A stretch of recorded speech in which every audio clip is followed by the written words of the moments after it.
Okay, we're live. Hello, everyone. Hello, world. Hello, Georgia. All right. Thank you, everyone, for joining us. This is Thirsty Thursday. Today, we're so happy to have Trace and Joe from Horror Queers. I'm drunk already.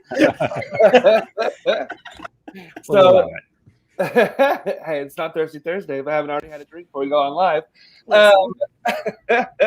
So we're going to start with just some general talks on your podcast. So tell us, one, if people don't know, which you're crazy if you don't already know this podcast, tell them about your podcast.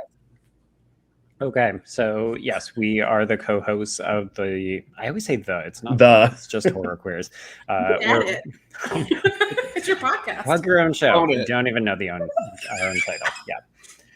We're part of the Bloody Disgusting Podcast Network, but we tackle a film that is either explicitly queer, has queer undercurrents, or a campy kind of irreverent tone to it. And we do that each week, new episodes on Wednesdays, and then we have a Patreon where we tackle new releases as well. Mm-hmm. Love it. I've been listening to you guys for a long time, so excited to have you on our show. Oh, thank you. It's so weird because I used to expect people to listen to my show. Like, you're my friend, you should listen to my podcast. And I realized, and then you realize no friend of yours ever listens to your podcast. No. But I mean, even when we guest on someone else's show, I'm always like surprised and humble when they're like, "Oh, I listen to your show," and I'm like, "Oh my god, thank you." So I actually listened to you guys before we started our show, interesting. No, I love it when someone you don't know tells one of your friends listen to your podcast, and your friend listens to it and is like, "That's your podcast." And I'm like, "Yeah, it is." Hey, this is gonna sound like a really like a not humble brag, but like I had a friend that I went to college with that I have not seen in like over a decade, and he messaged me on Instagram to be like, "Just so you know," and he lives in New York now, and he was like, "Just so you know, all these New York gays like listen to Horror Queers," and I was like, "What?" It's so fun. Yeah, love it. So how did Horror Queers get started? I'll take this one, Joe. But actually, it is because of Joe. Basically, like Joe and I have both written for Bloody Disgusting, but I was just doing my own thing, and Joe was doing his own thing, and Joe noticed that I kept putting in my in my writing, like not like I'm gay but very much like inserting my queerness, like, hey, like this is my perspective, blah blah blah, and one day he was like, hey, like, do you want to maybe like start an article series or like do something where we really look at queer horror or look at horror through a queer lens? And I was like, yeah, sure, that sounds fun. So we did that, and it started as an article series. So basically for a year, this is like 2018, we would pick a movie each month, which eventually became 2 movies because we would pick a movie that was explicitly queer and then a movie that wasn't, that we just wanted to talk about. And we would just Those are usually the dumb ones. Yeah, like we did Anaconda for when we love it. What did we call them, Joe? We called them off. Yeah, I think they were off cycle. Off cycle, yes. So we had queer films and off cycle, and of course people were like, "There's nothing gay about Anaconda," and we're like, "Well, if you read our fucking articles, then maybe." Oh, I can say fuck, right? Yes, you're great. Yes. Yeah, like we have to because of my mouth, and so. Okay. So we were doing it was oh my god, Joe, I always mess up the word epistolary. Where we basically, like, you know, if I picked the movie, then I would write like 700 words. He would come back with another 700. I would reply. He would reply, and that was kind of how it was. And he kept trying to make the podcast happen, and I was like, I don't know anything about podcasts like that. I don't want to learn, to be honest. Everything is always like, Trace, this is why it's going to be good. This is why people are going to like you more, or this is how little work it will be for you. I really prize my free time, and like we both have day jobs. You know, we work 9 to 5s on top of the writing job we do. Although now, like, I commend Joe because Joe does write still, and I don't. I'm like, I'll like review your movies at a festival, but otherwise it's just the podcast right now because I can't.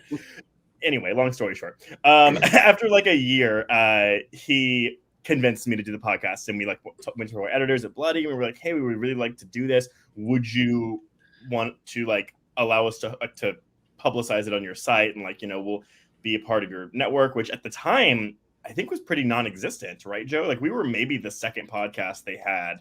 I think third. Yeah, there was one that like people don't really talk about, and then they had Creepy. Yeah, and exactly. So I think, and then once we came on, but the network itself didn't really exist yet because they didn't have a network of podcasts. So, beginning of 2019, we released our first couple episodes, and that's it. And here we are. I mean, I'm sure it's the same for you too, where it's like it's these weird, humble beginnings where it begins as just kind of like a project, like, hey, shouldn't we do this thing? Won't it be fun? And it's great fun for like 6 months, and then after that, you're like, oh, this is work, but it's work that I still enjoy, and that is what makes it worth doing. Like, you meet so many great people is the thing that I love. Like, we have had so many fucking great guests and like great encounters. So we go through phases though with like excitement where it's like, because when you come out, you're like, oh man, people are gonna love this, and then it's like, oh wait, a new podcast is not gonna get like thousands of downloads on like its first week. But it's like, yeah, you just kind of go through waves. It's like, oh my god, I'm really feeling it, and then it's like, oh, like it's Thursday, I gotta like turn my brain on today to like do film analysis. Right. I have to take notes while I watch this. Oh my god! Yes, right. No. It's so funny to the point that we're like, I'm not watching as many horror movies in my free time because so much of my brain energy actually goes. Which I'm not complaining. Like, I love it, but it's like I find myself now like when I'm just want to put something on, like putting on something light instead of horror-y, because I just like all my brain power goes towards analyzing horror movies now. Like, there's definitely movies where I watch just for fun, like horror movies where my brain will not be on. Like, I watched Pieces the other night, and I was like, that's just chaos. And people are like, what are your thoughts? I'm like, I didn't have any. I sat there like cotton candy. Yes. I turned my brain off, and then I pressed play, and then the movie ended, and I turned my brain back on. That's a really good point, because my husband loves like really dark, slow burn, like intense horror movies, and I get it. I do too. But now I'm like, oh, but I just want to watch Sorority Row for the 500th time. Like, yes. No, you give me a B movie or a slasher from like the 80s or the 70s, and I am just like, yes, I'll let it all go. All of my thoughts can wait. I just need to see people get cut for a second so I can relax and go to sleep. Yes, exactly. Me and my wine in my bathrobe are just like, yep, another sorority house. Oh, these girls are gonna get cut the fuck up. Right? Exactly. That's what they get for going to college. Look. So, where can the viewers listen and find your podcast on social media and podcast streams and stuff? Yeah, so our handle is just @HorrorQueers, and we're available, I think, pretty much anywhere you can get podcasts. But we do have a Twitter account, an Instagram account, and then we have a very lovely Facebook group that we end up doing very little for because it has actually turned into its own kind of community. And we very infrequently have to censor or like step in to like, kind of corral people to be like, nope, let's not do this, which is fantastic because they become just such a great group. Like, they told us that they wanted a book club, so we started a book club, and they give each other recommendations and they start conversations, and it's like, oh, how are you people all so lovely? Love it. It's so great. Yeah, I mean, you can just find us anywhere. The thing, with the Facebook group, it's so weird because I feel like, God, this maybe like sounds shitty, but like with a lot of Facebook groups, I like left a lot of them because I was like, people are assholes or you're really dumb. And I'm very proud of the community that we've built actually with that Facebook group. Like as Joe said, we don't have to censor a lot of people many times, and it doesn't get like catty, which is surprising when it's a bunch of queers, right? Yes. God, I feel like we're very supportive with one another, but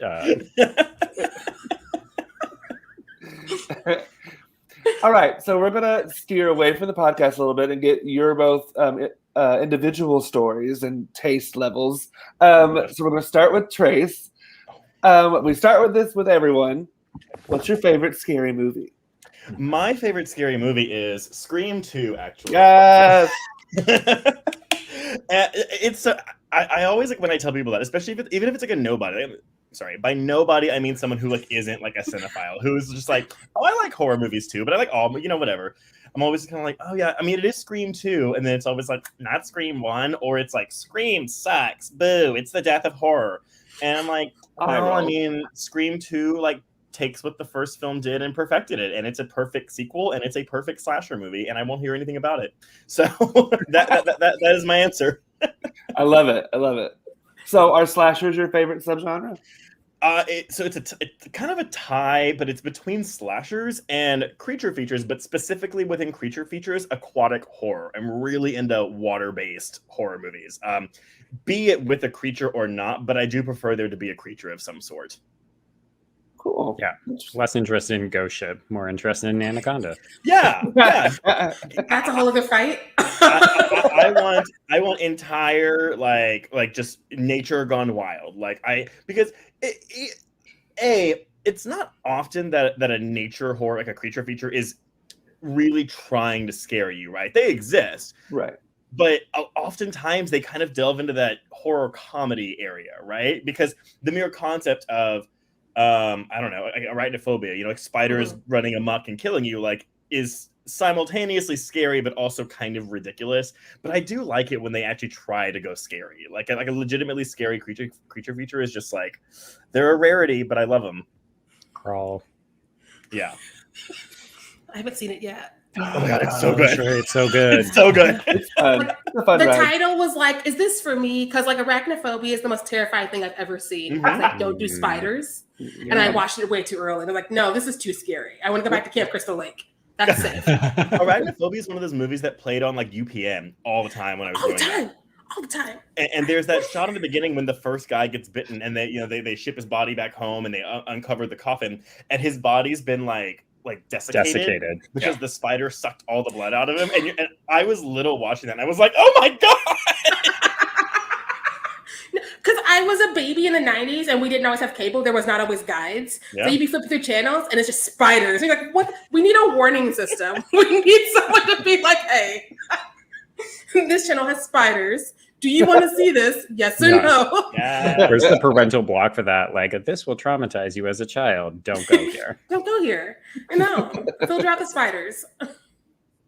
Nice. And so, Trace, what is your horror origin story? How did you get caught up in all this insanity? I was not allowed. I was allowed to watch scary movies, but I was not allowed to watch R-rated movies when I was growing up. And the first distinct memory I have, though, of my mom telling me, you cannot watch this, it is too scary for you, was actually the Hocus Pocus. I would have been 4, maybe 5 when that hit Blockbuster shelves. And I remember seeing the cover on the Blockbuster wall, and it was a flop in theaters, but of course it comes to DVD, to VHS at the time, and there's a whole wall of it. And I remember being like, oh my god, it's Disney and there's witches. I want to watch this, Mom and Dad.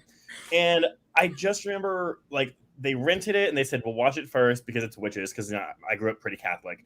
And I just remember, casually toss that in there. Yeah, but not that big of a deal. Because I think that's what my mom, because I was like, why would they even think that I couldn't watch this movie? But I guess it was PG. But I was when my mom was like, oh, witches, we don't want to corrupt our son. I don't know. But I remember walking into the room when they were halfway through it as a little kid and being like, what do y'all think? And they just look at me and go, not Hocus Pocus. Yeah, I think it's because they had decapitating zombie, because a zombie does get decapitated in that movie. But so I actually just grew up, because I couldn't watch that until a couple years later, but I watched so much Scooby-Doo, Scooby-Doo and the Ghoul School, The Reluctant Werewolf. By the time Zombie Island came out in 98, which for a Scooby-Doo property is a pretty dark movie. You have a bunch of villagers being put into a bayou to be eaten by alligators in that movie. So yeah, I Scooby-Doo was kind of my gateway, Scooby-Doo and Goosebumps, really, those stuff for kids, because I couldn't watch the hard shit. Which is funny because Scooby-Doo, as we've discussed before, basically just does nothing but pay homage to all of the horror classics. Yeah, no, there's so, and then there was that Mystery Incorporated series that came out in 2013 that has fucking Hellraiser homages in it, and you're just like, what is this? It's so cool. Glorious, that's what it is. Love it. All right, Trace, are there any social media you want to plug for yourself or projects or anything? Outside of Horror Queers, you can just find me anywhere. Twitter, Instagram, I guess Facebook if you really want to, but it's Traced Thurman, Trace. Oh my god, D as in dog, and then my last name Thurman, like Uma. Literally never said it that way before. I know. Well, I do say Thurman like Uma when I'm giving my last name all the time because it's just easier. Although you'd be surprised at how many people don't. It doesn't ring a bell for people. It's really weird. Like, oh, that girl from Smash. You're like, Oh my god. No. Smash. All right. Now we're going to go to Joe. Joe, what is your favorite scary movie? Mine is a tie, and it's going to be Hellraiser and Candyman, because that's also my horror origin story. It's basically like the two films that I really got into horror with, and it was like a Clive Barker double bill that my sister unknowingly programmed for us. She was like, these look scary. I don't want to be babysitting you, so I'm just going to put you in front of the TV, press play, walk away. I was like, oh, is this what horror is? This is sexy. Sexy and adult. Hellraiser is an interesting one to start with. Solid So, choice. what? I just a solid choice for Oh, a babysitter to put that on. Yeah. Yeah. Make sure you know what his bedroom's like. Just full of hooks and pins, you know, the usual. I mean, everybody always remarks about like the cables on the door. Like, oh yes, that's my S&M dungeon. I make sure it gets prominent display in all of the videos.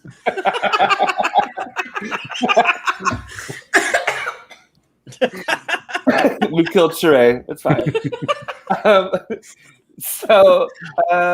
Yeah, okay, that kind of answers most everything. Oh, well, the subgenre, is that pretty indicative of your favorite subgenre? Kind of like supernaturally slashery situations?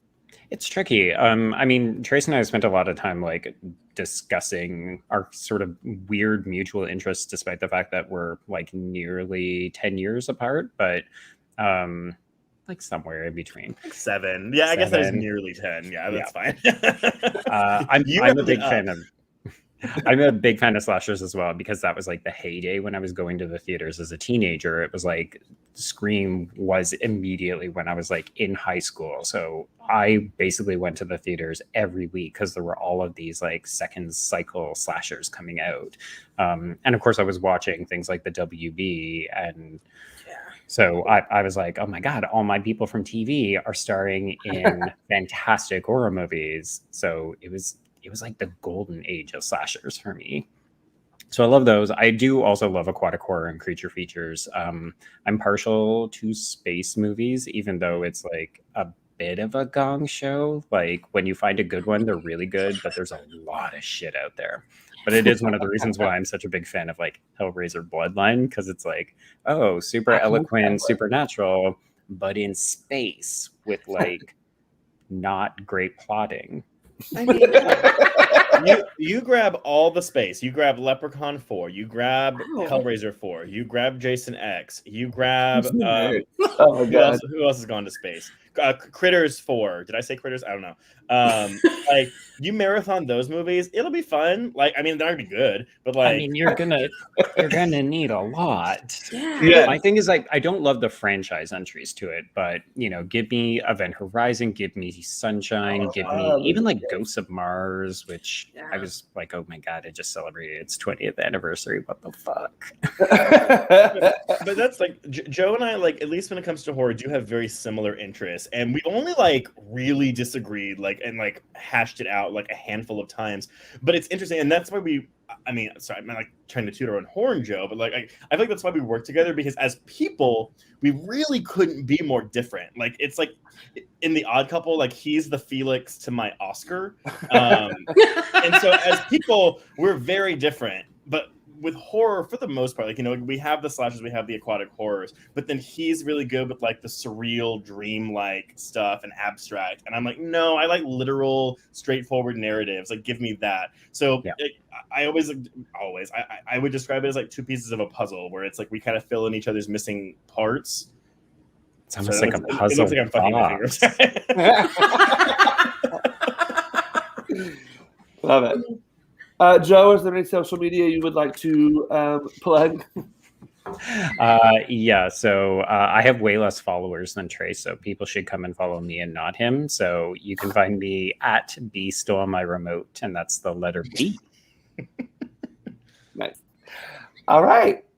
So let's get into some horror trivia. Let's see how terrible we are today. Oh my God, I've been waiting for this moment, because I was like, oh my God, please. He's been simultaneously excited and panicking. I'm really competitive. Like I I will hurt you if I'm losing, like really bad sometimes. No, like Well, I'm the glad we're horror all on digital right now. the horror trivia has humbled me because I was also competitive, but Yeah. losing live so many months in a row. Like so many times in a Yeah. row, right? My husband will not play board games with me. Like we tried it twice, and the second time he was like, "No, never again, not doing it." No, Because the problem is you're a sore winner and a sore loser. Yeah. So there's no Yeah. good. I pretend to be a graceful winner because I'm such a sore loser. Oh my And god, so it no! balances it. I'm just like, When- oh, I won. I'm sorry. When I'm winning, it's like, doesn't it suck to be a loser like you are? This is why we have How friends on the internet, so that real life people don't have to put up with us, right? Yeah, exactly. Yeah. I'm not allowed in casinos because, again, I like to win. Oh God! I don't like Right in the losing. casino. Yeah. All right. Now I totally want to go to the casino with you. It would be bad. It would be I scenes just in a drink. casino with Sharai. Just be like, she was thrown out. I didn't know what to do. We were Also, only she there for doesn't 5 charge. minutes. She was there 5 minutes. Like, she threw a fit at a slot machine. I didn't know. I didn't know. All right. So this card seems both. Some of them are kind of difficult. Some of them are pretty easy. So we'll see how this goes. In Fright Night from 1985, what is the name of the former film star that Charlie comes to for help? Peter Vincent. Yeah. Oh wait, do we have to like ding? No, No. you're good. Okay. All right. So, what horror novelist helped Evil Dead from 1981 Stephen acquire? Yep. I did not know that. Okay. It's on the poster. It's like the most grueling horror film ever made. Stephen King. In The Invisible Man from 1933, what allows police to discern the location of the Invisible Man? His footprints, his shadow, or his breath? Footprints. I'm going to say footprints. No. Yeah. Footprints. What is the profession of the father of Mark Lewis in Peeping Tom from 1960? Oh fuck. I've seen it once in college, which was a while ago. I'm going to guess that he's a policeman. I'm gonna guess film director, if Ooh. only because that's what he kills people with. Like father, like son, right? Yeah. Yeah. Oh. But I like think that. He I kills was- him with the camera. Sorry. I was going back and forth between doctor and lawyer because 60s. Everybody was a doctor and lawyer in the 60s. But these make sense too. Photographer? What? I'm gonna go to the photographer side. I'm gonna go to the photographer side. If it's right, awesome. If not, it was a choice. Yeah. Do you want to know? Are you ready? Yeah. Okay. Because you're all way off. The psychologist. If I said doctor, I could have made an argument. If y'all have never seen Peeping Tom, though, because the way he kills people, he basically it's very voyeurism, where he basically has a spike, like a metal rod attached to a camera, and he kills women by filming them, and he like pushes the camera spike into them so he can capture their fear as they die. Yeah, if that's on Shudder, that's what's happening tonight. It's so good. It's so good. All right. In The Devil's Backbone, what type of undischarged weapon rests nose down in the courtyard of the orphanage? Isn't it a rifle or whatever? I was gonna guess rifle as well, but I've never seen it. I own it, but I've never seen Oh, it. good. I know one the of answer. Yeah, no, I love it. We had like a battle about which was better, that or the orphanage, because both are Del Toro produced. Oh, yeah. I want to say shotgun, but your face says I'm wrong. I'm gonna steal your rifle answer because a rifle sounds appropriate. Yeah, For the time period, yeah. Yeah. yeah. Or a musket. I'm going to go musket. Musket. That's like There- the American Revolution. There was some sort of large gun, and I don't know my guns well enough to know what it is because I'm a bad American. I was And going to so- say, aren't you all American? See, this is, you know what? This is homophobic to Canadian people. I don't know guns. Like, it's America. Everybody has a gun. My cat has a gun, but I just myself have never. All right, give us this answer. Give us this answer. Is it a It's a sword? bomb. Damn you, you're right. Undetonated. Boo. Damn. The word choice. Threw us all I mean, off. it is a weapon. And it doesn't discharge. It is a bomb that they drop on the orphanage, and it just sits there. I clearly need to rewatch it because I definitely went straight to the gun because I was upset about the gun and the way it was not used by someone who should have used it. Yeah. Won't ruin anything else. Someone who should have used it did not. And we'll talk when you see it. Yes. All right, we'll do one more card. Let's see. Okay. In Reanimator, reanimation is made possible by which of the following: injection, electricity, magic, or artificial intelligence? Injection. It's the green goo, right? Mm-hmm. Yeah. I thought it was going to be like, what's in the goo? And I'm like, I know. Oh, fuck, I had no idea. I only know because I finally saw it like in April. Like if not for that, I would be like. Did you watch the whole trilogy or did you just watch the first one? Just the first one. It's all that was on whatever I caught it on. Probably Shudder. I think the second one is actually really fun and kooky. Like it just really like goes there, and the third one isn't very good. But I don't know. Yeah, no, like the rule of three. Yeah. The third one's gonna be the letdown if one of the first two didn't. So yeah. In The Loved Ones from 2009, what two letters encircled by a heart does Lola Stone carve into the chest of protagonist Brent Mitchell? Isn't it just LS? Is it just her initials? No, that seems too easy. Was it her and him? Like, Oh. Fuck, I know it's Xavier Samuel, but what's his name in the movie? Did you just say Brent? Yeah. His name is Brent Mitchell. LB. I'm gonna say LB. I'm going to say LB. L plus B. Trace, you were originally correct. Oh, it was LS. Because she's a narcissist, so it makes sense that she would carve her own initials into somebody else. Oh, because she's claiming him. That's what it is. Yeah. So that nobody else can look at him without thinking. Well, I guess that makes sense, though, because all the corpses, the half-alive boyfriends in her basement all have the thing, too. Oh, my God. That movie is so good. That movie's so good. Which character in Cube from 1997 helps design the cube-shaped prison? Quentin McNeil, David Worth, Dr. Ellen Holloway, or Joan Levin? I'm going to say Quentin. I don't feel confident, but I'm going with Quentin. I thought it was a woman, so I'm going to say Ellen Holloway. She's a doctor. That makes sense. I know, right? She sounds smart. I'm going to go with David Worth because I think I remember. It's like I can picture him in my head, and I'm pretty sure it's that guy, Canadian character. David Worth. Yep. Yeah, that movie I tried to start because I had an ex-boyfriend that was like, "It's so great," and I was like, "I'm really bored." I mean, it's great, but it's also super fucking low budget. So like the hype that it's got now, I think people find difficult because they look at it and they're like, "Oh, there's just not that much to it." It's really funny though because that's a movie where when I heard about it first via its sequel because I remember the commercials for Cube 2 Hypercube playing on Sci-Fi and back when it was SCI-FI. All the time. Those were the days. Things are spelled right. It made sense. I should revisit. I was in high school, so it's probably for sure. Again, we just covered the original Candyman, and that was a movie where I saw it at 23 and didn't like it, and I thought it was boring. And then I see it 2 years ago, and I'm like, holy fuck! Like, what was young me thinking? This is really good. All right, what is the name of the coastal town celebrating its centennial in The Fog from 1980? Oh my god, it's something Bay, but something Bay. Yeah. It's not Bodega Bay. There's no way it's Bodega Bay. What is Bodega Bay from though? Beach Boys. I don't know. I only know Bay. That's it. I have Bad no Carpenter idea. fans. I've never been to a bay. Give up. I've never been to a bay. I don't know. You give up. Antonio Bay. Antonio Bay. Never mind.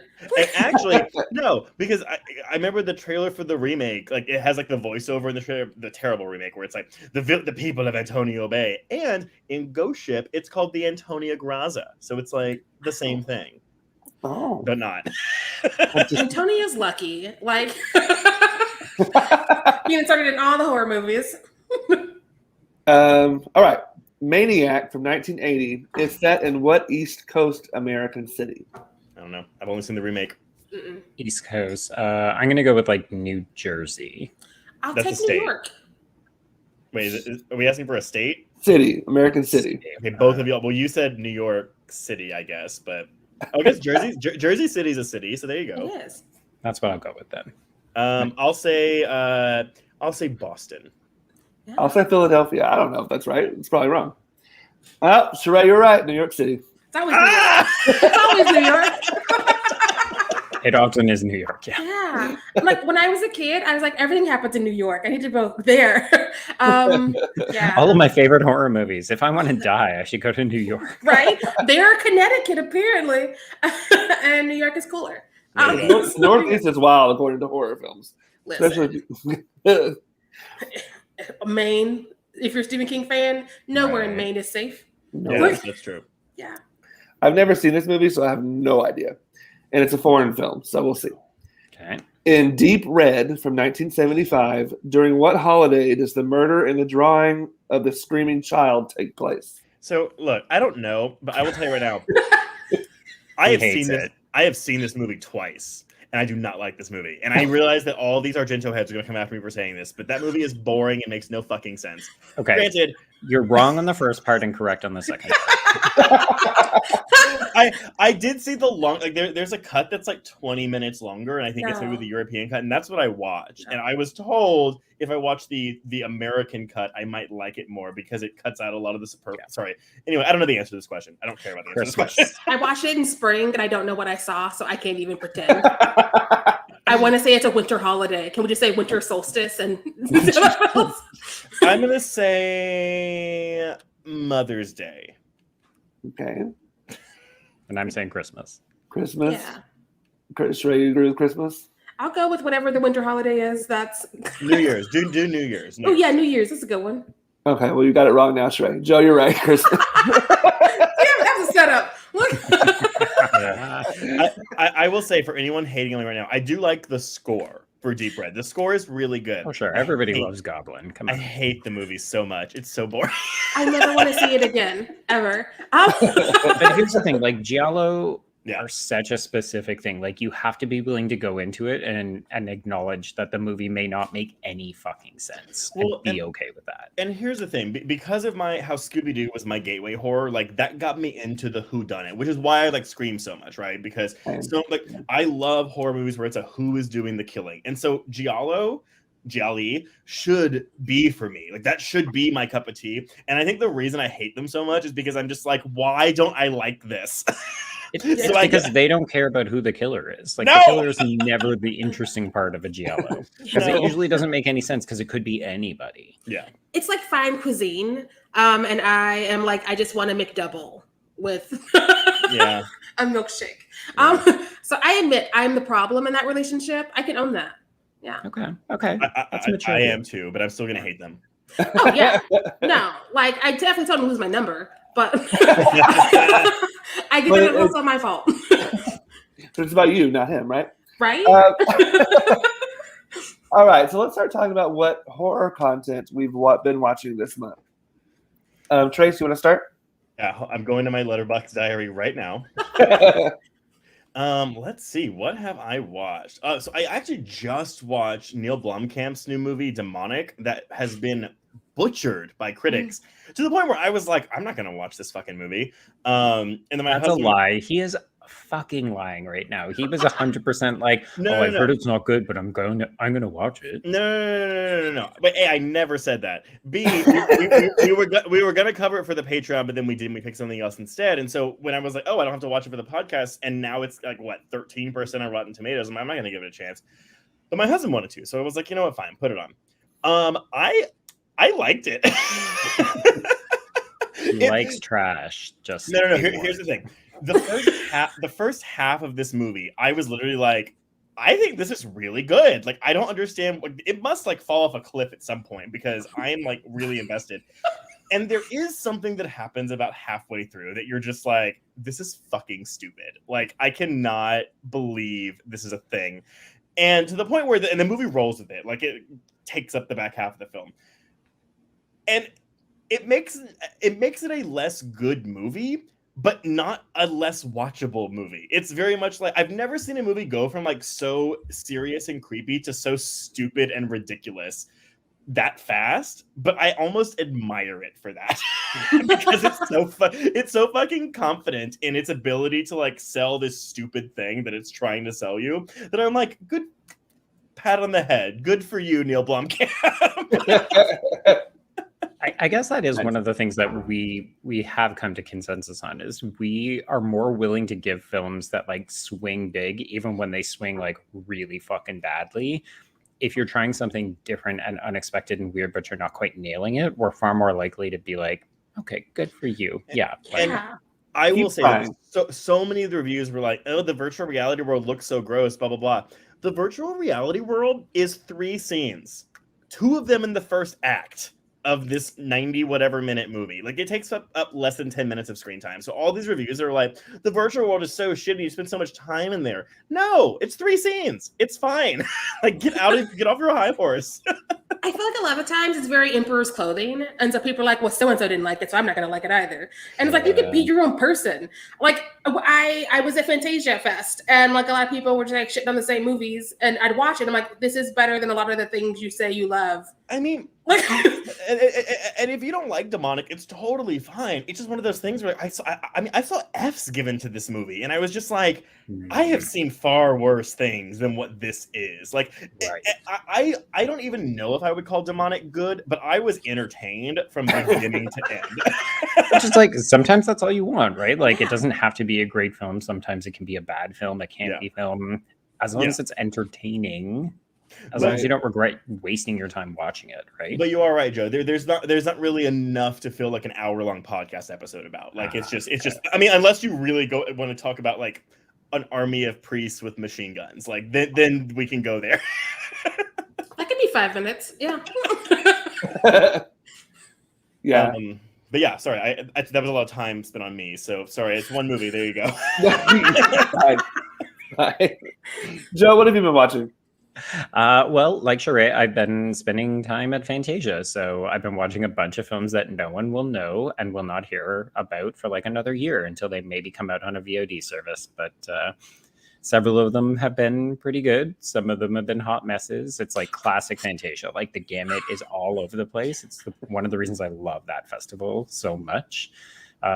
And then we also, Trace and I and a couple of friends do like a movie watch every Sunday. And so we watched Tremors and like 28 Weeks Later. So we've been having a good time on Sundays. And Joe had to miss this one, unfortunately, but I did just see Takashi Miike's One Missed Call for the first time. And I never watched it, even though I the very few films of Miike that I've seen, I do enjoy. But I guess like the word of mouth of how terrible that American remake was, I was just like, like I don't need to watch that. It's really good. The original, not the remake, but the original One Missed Call is like, it's shockingly, I mean, not shockingly, but like I enjoyed it a lot more than I thought I was going to. And there's some shit in there that genuinely scared me. Gotta add that to my list. Yeah. Don't Shudder. I love Shudder. I love Shudder too much. Shout out to Shudder. That's my weekend every weekend. Shudder and Tubi. And HBO Max too. HBO Max is building their library. They've been both of those have been stepping it up tremendously. Those 3 as a whole, though, are the only reason we really have a podcast. Because otherwise, we'd be running movies every week, and I would be much more upset because some of them are not winners, as we all know. Yes. And I'd be like, I paid $6 for what, Rob Zombie? And so. Oh my God.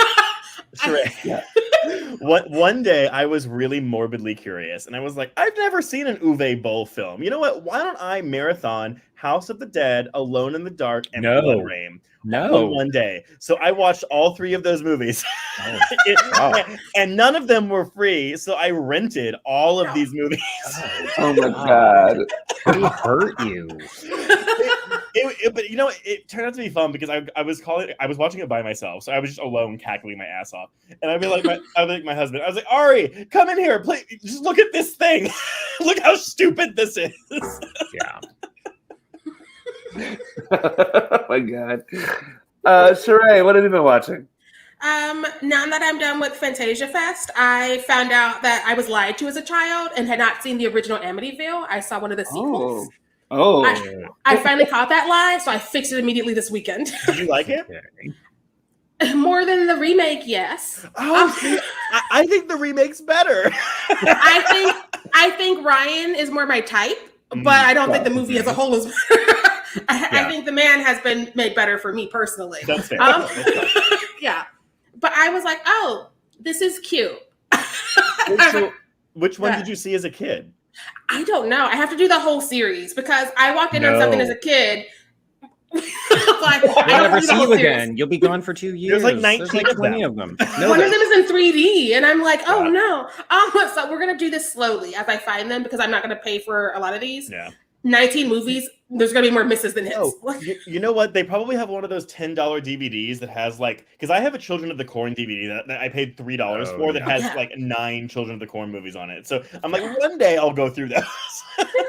It's actually the benefit of like DTV movies is that they realize like they're never going to be able to sell them independently. So they'll usually just like, all right, cut our losses, put 20 films into this like $10 package and sell it at Target. And you're like, God bless. God bless you. Right.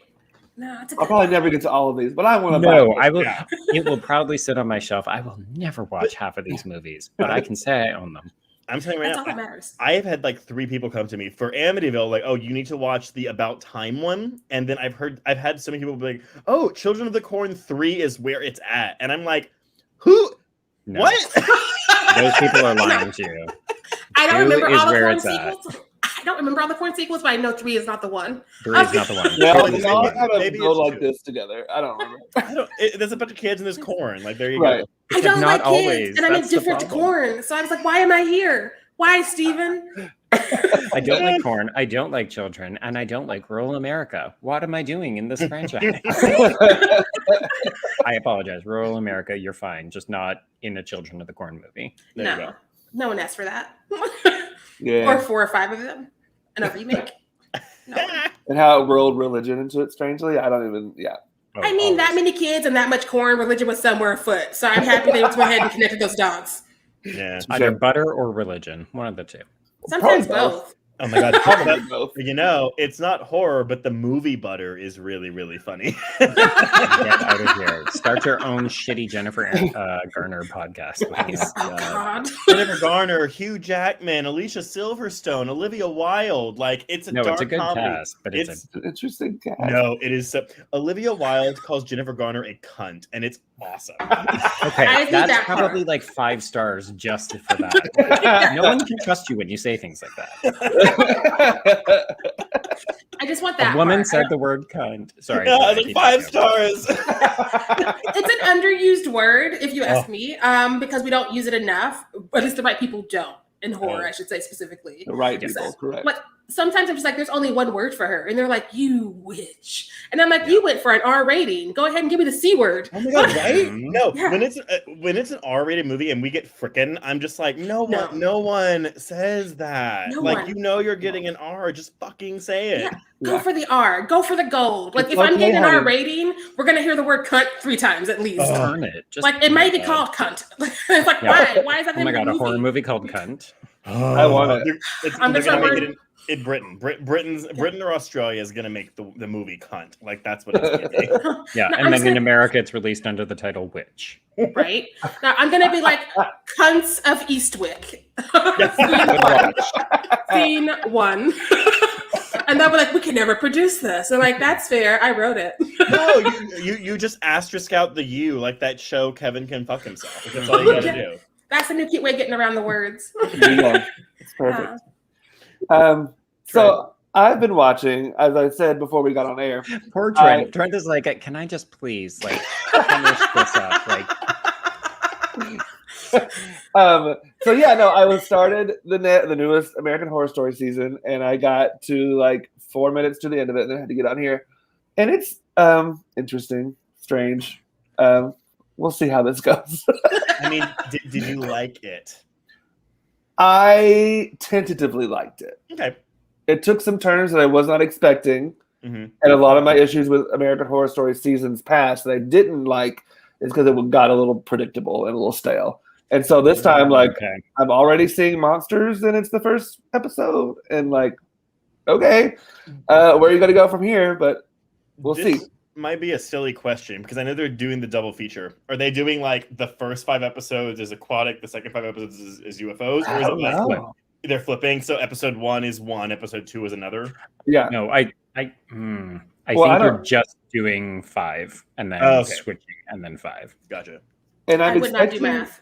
And I'm expecting some kind of interaction between the two because the picture, at least on Hulu, is the alien and the mermaid thing they're making out. Yeah. Yeah. Is this Cabin in the Woods? Is that what they were doing? The Cabin in the Woods season?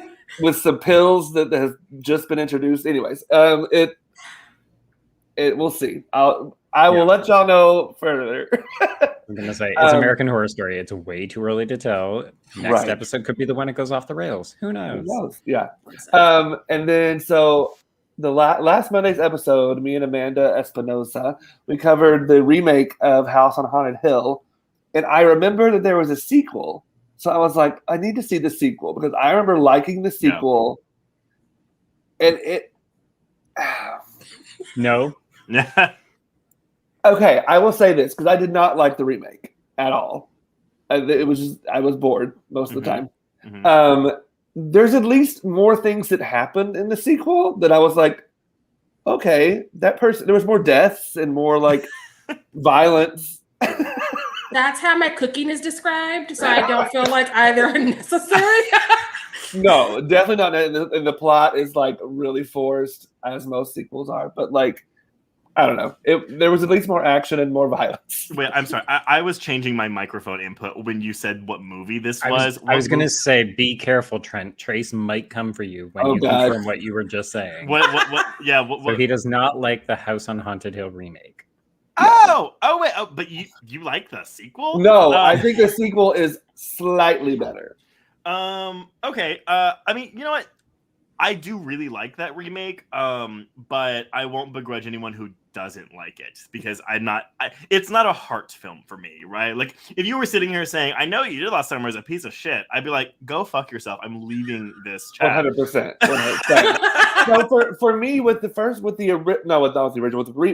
remake, I just they had so many good Amanda and I go over this in the podcast, but like they had so many good opportunities and so many great things happening, but then they were like, never mind, we're moving on now. Next scene. And I was like, okay, sure. And so, yeah.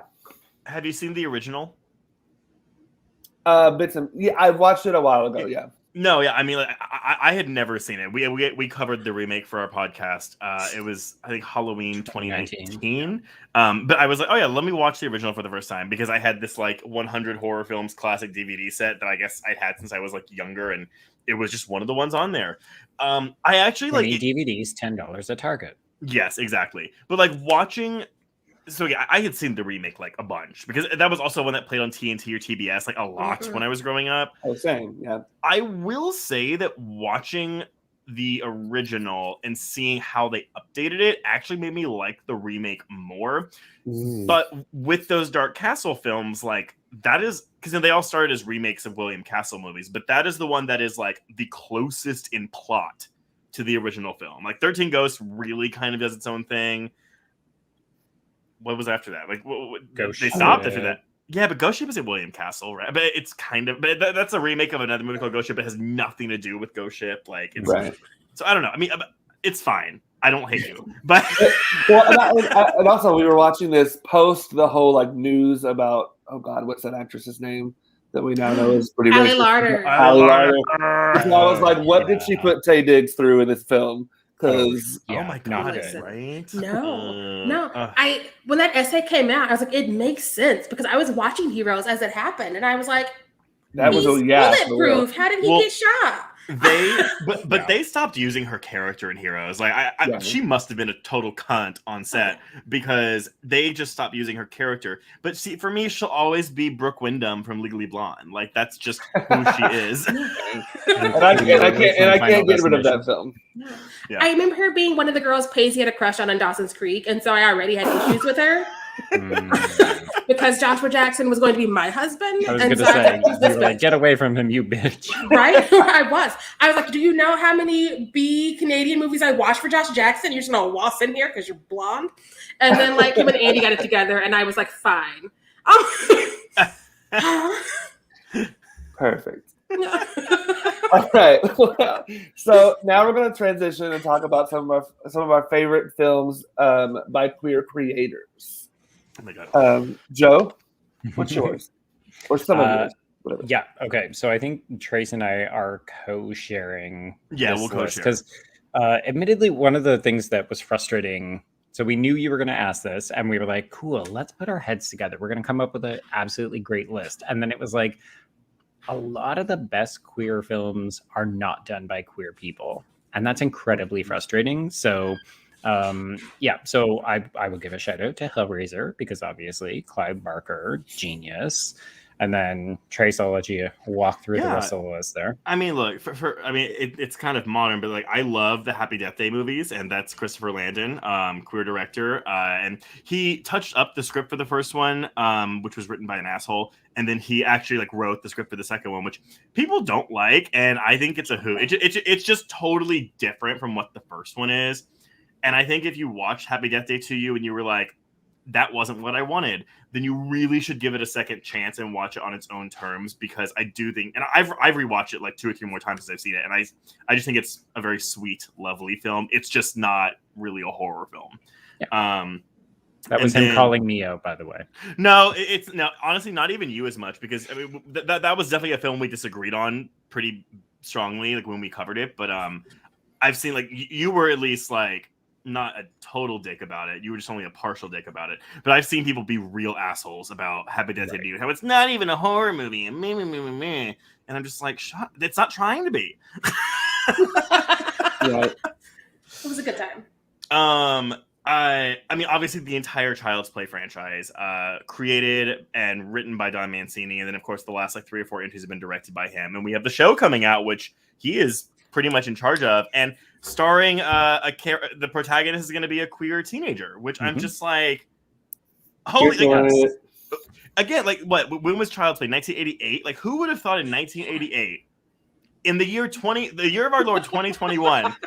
We would have like 6 or 7 more sequels and a TV show that's still continuing the original continuity from the original film. And it's injecting more queerness into it, because obviously the franchise has been pretty queer for a while. The continuity in that franchise makes me happy, because again, once you get past 3 movies, it's anybody's game. Like Jason is in Mars, Jason's in Hell, like Leprechaun is whatever he is now. Michael Myers met Busta Rhymes, but like Chucky only goes where it makes sense. We have an overarching situation. Like if he's damaged, he's still damaged. The next time you see him, he doesn't just magically fix himself because he's plastic. I stand continuity. I stand things that we remember. I don't like it when we show up and it's a new day and it's a new movie. I'm like, no. I've been through 5 movies with you. Yeah. We ain't doing Halloween. We ain't doing like this shit where you like choose your own adventure. Yeah, like, forget whatever. this movie. It doesn't matter anymore. It's like, and then I also like, I will go to bat, and this is going to be a controversial pick because I know that some people hate this movie, but I love it. But it is Chris Peckover's Better Watch Out. This is a movie that will frustrate a lot of people. I think it is very, very darkly comedic and very funny, but also very upsetting. And we actually had an episode on this with someone who did hate this film, and we had a really good talk about it. But I love it, and I think it takes some turns that you really don't expect. If you've never heard of this movie, do not watch the goddamn trailer. Just seek it out and watch it. But it is a queer director with arguably queer material. You can apply a queer reading to it, but it's not explicitly queer. But it is a movie that will most likely frustrate you. Like it. Awesome. Yeah. No, sure. You have thoughts? Yeah. No, I'm just about to say, I obviously ran into the same problem y'all did. Clearly, you've had a podcast longer than me, so if you don't have a magical well, I damn sure don't. So I was like, oh, these are some of the ones I was going to use. And so like I had to get onto the Google today to double check some things. And I ended up finding out Bill Gunn, who did Ganja and Hess, definitely fits this category. So I watched Ganja and Hess today for the first time because I didn't want to show up and be like, this person, moving on. And so I watched it. I was tipsy, so I will not be giving thoughts about it soon. Yay me. And Joel Schumacher, who gave us The Lost Boys, which was my favorite vampire movie forever. And I was always like, these boys are in each other. Okay, no. When Schumacher died, so we did a Patreon minisode on like Schumacher's films, and I was like, fuck, I haven't watched a lot of Schumacher's films outside of, like Batman, The Lost Boys, whatever. I will say he did a movie in the like 2008 called Blood Creek. and it has Michael Fassbender in it, and it is a Nazi like zombie movie of sorts. Yeah. It's not great. It's not like gonna blow you away, but it's interesting. I really liked it, and it goes to some places that I was like, because it didn't go to theaters. I think it went straight to DVD. Honestly, like I was working at Blockbuster when it came out, and I remember seeing it, and I was like, okay, like the Nazi zombie movie, whatever. I thought it was really good. It's kind of fucked up. It's slim.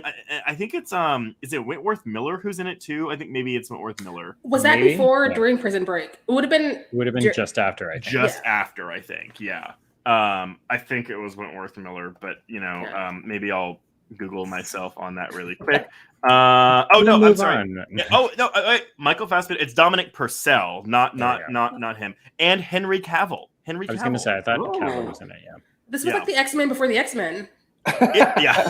I mean, anyway, not a great movie, but a really good one that I was like, oh, like this is not what I expected from Schumacher at all. So for that, it's worth a watch. Interesting. Okay, so for me, so like you guys talked about, it's kind of hard to find a film, especially like if it's written and directed by a queer person. So I have to go back to my roots and kind of separate the two. But really, anything. I'm going to say anything, but there's probably one that someone will bring up, and I'll be like, "You're right." But anything that Kevin Williamson wrote, I love. I love. It's my childhood. I grew up with it. I love them all. And then I have to agree with Christopher Landon, even though I haven't seen Happy Death Day, but Freaky is one of my new favorite films. I loved it. That's definitely a film that so many people have latched onto, and I'm really happy like that people have like latched on. And that is very explicitly queer too, and so it's nice seeing like all the love for that movie, at least on Twitter. I mean, I know film Twitter is kind of a bubble, but it's still nice to see some people latching onto a queer horror comedy. Yeah, for sure. All right, so Trace and Joe, are there any up and coming creators that we need to keep an eye out for? Okay. So I put this list together, and it is strategic. And part of the reason that I did this is because the list that we just said includes no women and only one person of color in Bill Gunn. So I deliberately picked a couple of diverse people. Some of them have done like projects, but I think that they've got a lot of potential. And then some are just really up and coming. So I'm going to say there's trans director Jane Schonenbraun, who just did We're All Going to the World's Fair, which I saw at Sundance. It's coming to HBO Max sometime. It's a found footage film. It's really interesting. It was a huge conversation starter. So I would definitely recommend like go to bat for that film in particular. And then there's Justin Simien, who I love from Dear White People, and he directed Bad Hair, which had a mixed reception, I think, last year. I thought it was fun. Yeah. Vanessa Williams had a hair fight, so like look out when Hulu charges us. Like Vanessa Williams or Vanessa E. Williams? Vanessa Williams. Oh my god! Yeah. I love Vanessa Williams. She has a hair fight. Kelly Rowland is there. Oh, movie. Yeah. Did y'all watch? Oh my god, Ugly Betty. Did y'all watch Ugly Betty when I was here? Yeah. No. He plays the same character in this, so it's so right. She's played the same character for 25 years and looks the same. And so, like, this is clearly part of her routine. Mm-hmm. And we respect that. She came in for a day. She did her thing. Don't fuck up. Right. Exactly. Yeah.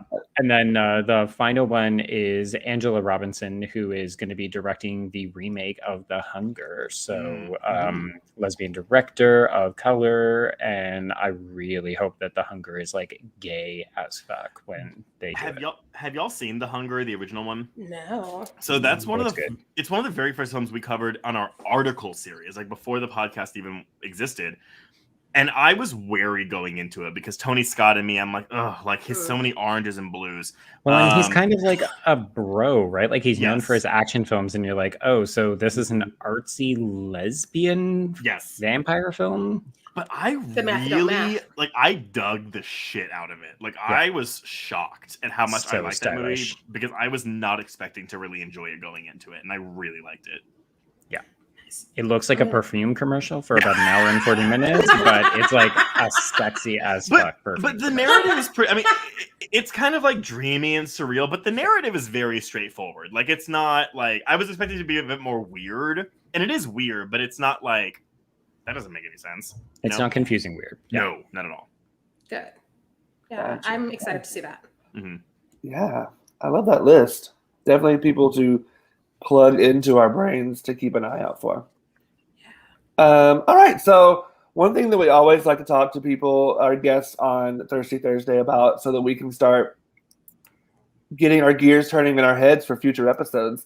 But are there any films that you would like to cover if we ever wanted you to be on the show? Had you on like a regular, not a Thirsty Thursday show, where we covered like an actual film? Something low stakes where Yeah, it's not live.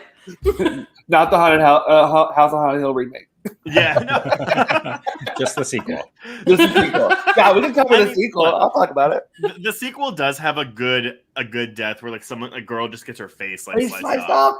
Crazy. But it's very because it's low budget, straight to DVD, Oh, so it's like right. it's very CGI-y, like and it Yes. looks bad, but that's kind of part of why it's fun. But There's they do lesbians. I mean they do kill off Ali Larter's character between movies, so They do. Rightfully And, so. and the actress they had to play her, like as in like the oh yeah, the did flashback. not look like her at all. Just some bitch in a blonde wig, right? But I think the main character is her character's sister, but played by Right. Amanda. I think it's Amanda Rigetti from the Friday the 13th remake. Mhm. I think Yeah. that's who plays Yeah. her. Yeah, That's a Actually, you know choice. what? I would love to talk with you two about that Friday the 13th remake, because that would be a fun one. That is a movie Listen. that is good. Yeah. Oh no, that's a really good movie. Okay. I haven't watched it in a long time. I need to rewatch it. The Friday the 13th fan base does not like that movie. And it's so funny to me because there are so many really bad movies in that franchise to where I'm like, you're gonna go to bat for this shit one, but not. But here's not the the thing. good So one. I marathon that entire franchise with some friends, and one of them like vehemently hated the remake. Like hated. He's like the characters are so unlikable, and we made him watch it again. And he was like, it moved up from like the last place in his rankings to like number 6. And I was like, you know what? We'll take it. We'll take it. I will I take think that. I think that's a decently fair place to put it. Yeah, Like I said, yeah. I haven't watched it in a long time. I will say the line when they're having it's just stuck with me. No, It's stuck I with me since I've watched this movie. Is it the When nipples? it first came out. Yes, you have Sex? perfect nipple Yeah. placement. Okay. I would be Okay. like, everything he said Why? her and her boobs was uncomfortable. But- That's when I was like, ugh. But see though, but I think that it's the same director as the Texas Chainsaw remake, and I think the Texas Chainsaw remake is like one of the best films ever made. Like no joke, I like that one. no yeah. irony. Mm-hmm. Friday the 13th, I'm like, the movie knows what it's doing. Like it knows that's a stupid line. It knows Yeah. this character's an asshole, and it's riffing on it. Then like, It's going to the nth degree for sure. And I was Yeah. just like, for wow. sure. Like my only complaint about that remake is that the kills aren't creative enough. But overall, I'm like, this is a solid Friday the 13th film. I don't know what people are smoking when they're like, No. it's not good. I'm like, it's polished. Mhm. So I guess maybe that's the bad thing. My That's too my only real issue with it is that I wanted more Mrs. Voorhees, but that's my forever issue Yeah. because again, I feel if you start off with a woman who is a serial killer or a mass killer, sorry, So rare. it's so rare, which is why the first one's iconic. Like we can pick it apart, but we all remember it because it's Mrs. Voorhees. Yeah. And so when you come back and all of a sudden her little child has grown up and is now a mystical creature who can never die, I'm like, why couldn't she just never die? Make that cardigan knife proof and let's let her go for 8 episodes. It's a chainmail, like a knit sweater. Right? Yeah. Her in the same cut every year. Just get her a new car. Let us have that. And they didn't. And so Yeah, didn't they in the remake? Didn't they like combine the first like Four four in the first 20 minutes. That's an interesting choice to me. It's like the first movie is the pre-credit sequence. The second movie is the 25-minute like opener pre-title card sequence. And then they combine like 3 and 4 into the rest of the movie, kind of. I mean, it's not even the same characters, but yeah. I'm trying to like, Joe, what are movies that both you and I like really like defend a lot on the show? I mean, I go to bat for Zombievers all the time, but we've done an episode on that already. Bug is a movie I'd love to discuss. I think Bug is fantastic. That's also a play, which could be really fun. Tracy Let's. Tracy Letts, married to Carrie Coon, which is just like what power couple. But his plays like Killer Joe, Bug, and August Osage County, like that man. One of these things is not. But isn't it though? Because I mean, it's a family play. Actually, it's not really horror, but I think it's genre adjacent. Killer Joe would be a fucking fantastic movie to discuss. Dude, yeah. Isn't that Matthew McConaughey in that one? Or it's Matthew McConaughey, Gina Gershon, Emil Very Hirsch. polarizing. I've never actually seen it. I was going to, and then life happened, and now we're here. I don't like McConaughey like at all. Like I have like 3 movies that I'm like, oh, I will watch that movie despite his presence in it. That movie is also based on a play directed by William Friedkin, who did Bug and The Exorcist. It is, yes, as you said, very polarizing. But it is. Women do not like it, from what I've gathered. There was a scene involving fried chicken that is very uncomfortable to watch. I'll just the play is uncomfortable. I read it and I was oh, and also the way he describes the stepmother. So like, I'm just gonna ruin this play. Up top, he shows up to the trailer where his family is living, and the stepmom comes out, and I forget how he describes it in the stage directions, but basically her cooch is about. Because she walks out in a t-shirt to open the door for her son, and they start arguing immediately. And I'm like, very August Osage, but in a trailer park with no pants. Okay. Right. And so it only goes from there. Yeah. You know, it was. I read. It's so funny that you said you read the play for Killer Joe, because I read the play for August Osage County, but I haven't seen the play. I've seen it. Oh my god. I knew the play was 3 hours long, but the movie was 2 hours long, and I was like, well, I want to know what's different. Yeah, what are they cutting? Honestly, it's not. They're cutting beats. Like the script is almost word for word the same, but the movie doesn't really give the beats or like the breathing room. So there's a lot. I think the play, it's the same fucking script, but they give it. They can take moments. They can take breaths. Whereas the editing in the movie is like, we need to get this to 2 hours. So let's keep do moving it along. Yeah. Like when I saw it, it was forever ago in Kansas City. But like the staging of it added something which is not in the script, because I had to do scenes from the script for like classes, not because I'm good at acting, that's awesome. For school. And you can like, when it's on stage and you have the giant house on stage, you can have people saying something like really fucked up over here, and it's underscoring something over here that's silent or fucked up. And so there's those moments, which is why it's a 3-hour play when it's staged that way. And the movie did not need that. We had Meryl Streep, so we're good. That's all you need, Meryl Streep. No, just fish on the ground. That's all you need. Right? Give her a mic, let her go. Like, just. She'll play Meryl Streep, yeah. Oh my God. I get an Oscar for it. Yes, of course. Yeah. Eat the fish, bitch. Eat the fucking fish. So wait, are we saying Meryl Streep with the cooch out? Is that what we're doing? Oh, no. I mean, she probably would get an award just for doing that had she done Killer Joe. That's the reason the movie failed. We figured it out. Yeah, I'm trying to think, but I mean, Killer Joe I think would be great, but also Joe, because like we'll never cover like Rogue on the podcast, or we'll never cover Alligator on the podcast, so we could do like an aquatic horror film that we'd never have a chance to cover. Both of those movies are really good too. I've never seen Rogue or Alligator. It is the director. They're very different movies. Alligator is very much in your face, like Alligator destroying a suburb, and Rogue is the director of Wolf Creek, and it is a slow burn. It is a very slow burn with not a high body count about a riverboat tour in Australia that with Radha Mitchell and Michael Vartan that gets capsized by a rogue crocodile, and it is enormous. It's really good. It's really good. But if you're going expecting like carnage, you're not gonna get it because it's a slow burn like crocodile movie, but it's good. It's really good. Yeah. It's one of the movies where people die and then people actually grieve because the movie gives them time to be sad about somebody dying. Yeah. Interesting. It's fun. Or dramas. I love it. All right. Well, thank you, Joe and Trace, so much for joining us for this Thirsty Thursday. We've gone over a little bit, so sorry about that. We like to talk. It was a great time. A couple things we wanted to put out there before we get off of here.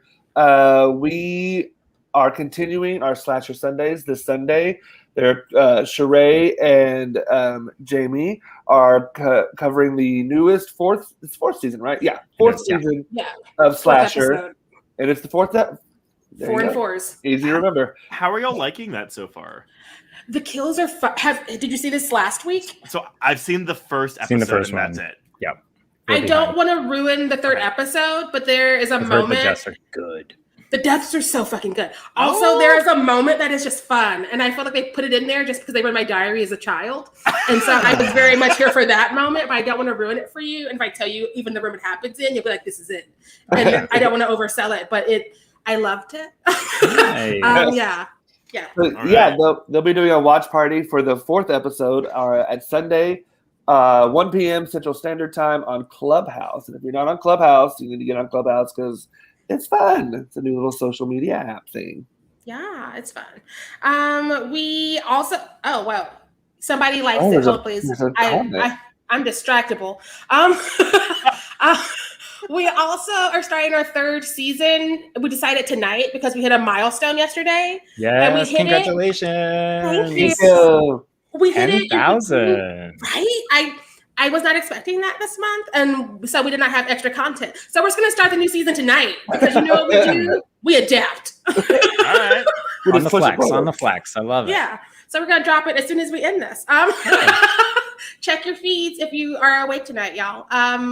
Episode 301 with our lovely artist, Jed, who made our poster art that we keep switching out, and our person who made our songs, LaBob.